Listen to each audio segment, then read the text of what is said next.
Hey guys, I am back again after a long while on another DC Spin Masters Retro Collection tour review. We're just going to be looking at all three of the last remaining Retro Collection figures for Superman the movie, which is the two Jor-El figures and General Zod. Now, I stated in my previous reviews on why it is such a big problem that it had to be only two Jor-Els instead of giving us only one Jor-El and one Clark Kent. But then again, I'm not even going to go on that anymore. I've already stated that last year. It is 2026 now. I had these figures in their packages since the last year for a few months because I have yet to even make this video. And I've been taking time away from doing toy reviews again because, I don't know what the heck is going on with my... I don't know what's going on. But let's be real. I really got to get this out the way because I am trying to play catch up right now. I got a few more figures to review along the lines. Now that I finally got these three, even though I kept them in the package for a while, I'm not going to go over their packages because they're basically the exact same as they were for the previous three figures I reviewed with the two videos that I made on those, so you can check those out if you haven't. So, finally going back at it, let's go ahead and get these figures out of their packages because I am not going to be beating around the bush.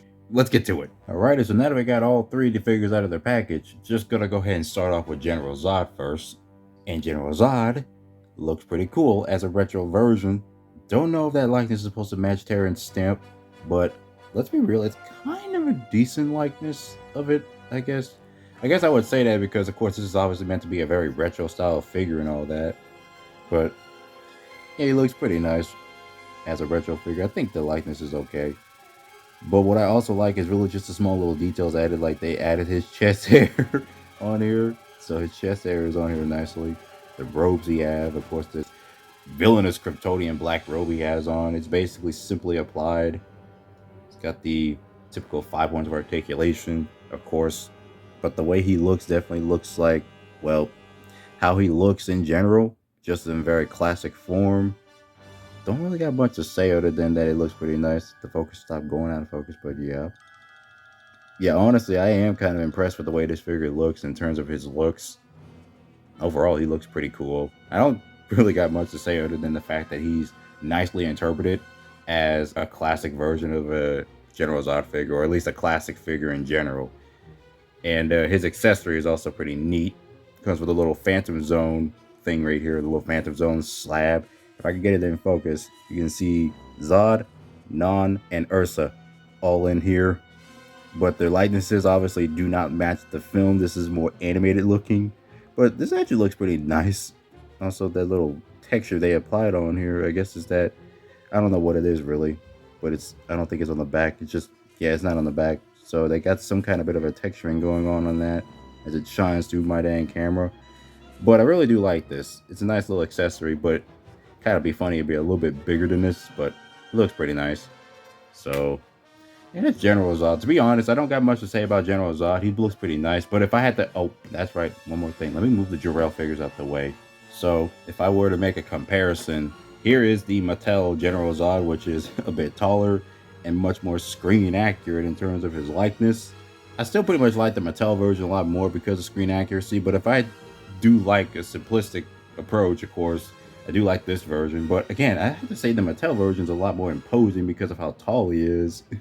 I actually really like this figure a lot more than the Kenner version. Kenner. I meant Spin Master Retro Collection version, but we'll go with Kenner because that's what this is inspired by anyway.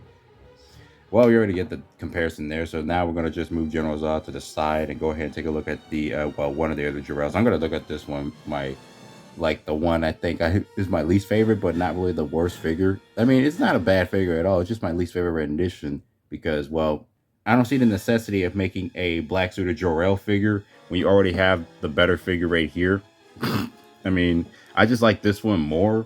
But this one, it's nice to have this one, but at the same time, it just feels unnecessary when they could have easily made a Clark Kent over this version of the character.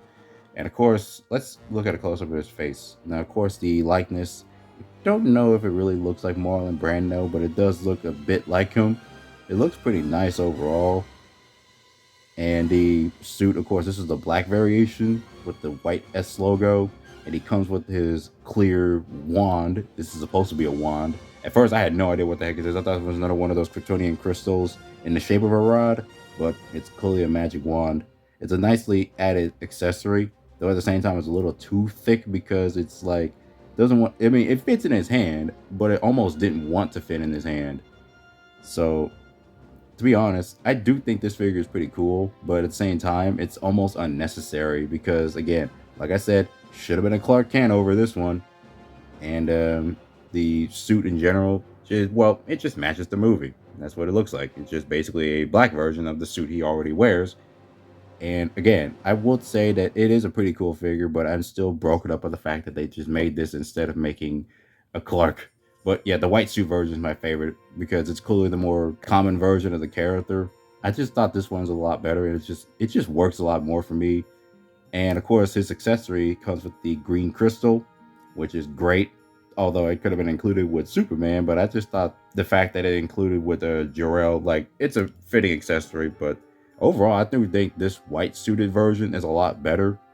And again, it's got the same likeness, doesn't really have a difference. And plus, we don't really have much 3¾ inch Jor-El figure, so this is nice to actually have both renditions of Jor-El, or at least just, well, this one in particular. I like this one a lot more than the black suit version, but again, it's still nice that we actually have a variation of a certain character.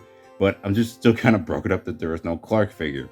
And another point of criticism I do have with these particulars, well, I did kind of criticize the cape on Superman, I think. Probably don't even remember because it's been a while. But I'm also gonna like say that since these are like plastic, well, I won't even call them capes. They're a part of it. They're supposed to be a part of his jacket, as far as I'm concerned, like a long jacket.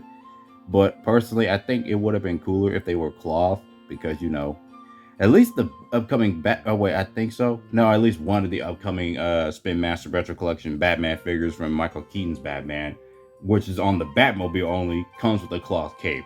So I'm left wondering, why couldn't they just give them like cloth accessories to make them feel more properly retro? Because they're making them plastic is kind of a contended of criticism in my opinion. But at the same time, they all look pretty nice. Honestly, this was a quick video because I really just wanted to get it out of the way. But I pretty much like this entire wave. It's only just this amount of figures, and the next wave is the Batman 1989 figure sets. And again, I'm definitely looking forward to those, looking forward to reviewing those whenever I get the time to collecting them. Yeah, this Superman toy line is pretty nice, but again, the only real fatal flaw is that we don't have a Clark Kent to go with our Superman, and that's the only point of criticism I really have with this. They gave us a really good Lois Lane figure based on Marco Kidder. Pretty fun figure for Lex Luthor. A really good Superman figure. Again, like I said, this is a pretty cool toy line, and it's like one of my favorite things to happen in the last year. And the next toy line with the Batman 1989, with the retro wave of figures, I still feel like they could have easily give us a Bruce Wayne to go with our Michael Keaton Batman, but we don't got that. But again, I'm looking forward to that toy line, to taking a look at if I ever decide to get the time to do so. Because sometimes I'd be sporadic on these toy reviews and be like, I show up and then all of a sudden I just disappear. Because again, I don't always feel motivated doing toy reviews on figures that I genuinely just like, despite like, well, certain flaws. But then again, I just got to put something out there in case I don't want my channel dying off over time. But who's sticking around for these toy reviews anyway? But yeah, that's it for this video. I hope you guys enjoy it. The next video will be something special because this is something that I'm trying to catch up. That's what I'm saying, playing catch up right now. So that's it for this video. I hope you guys enjoyed it, and I will be seeing you next time. Stay tuned.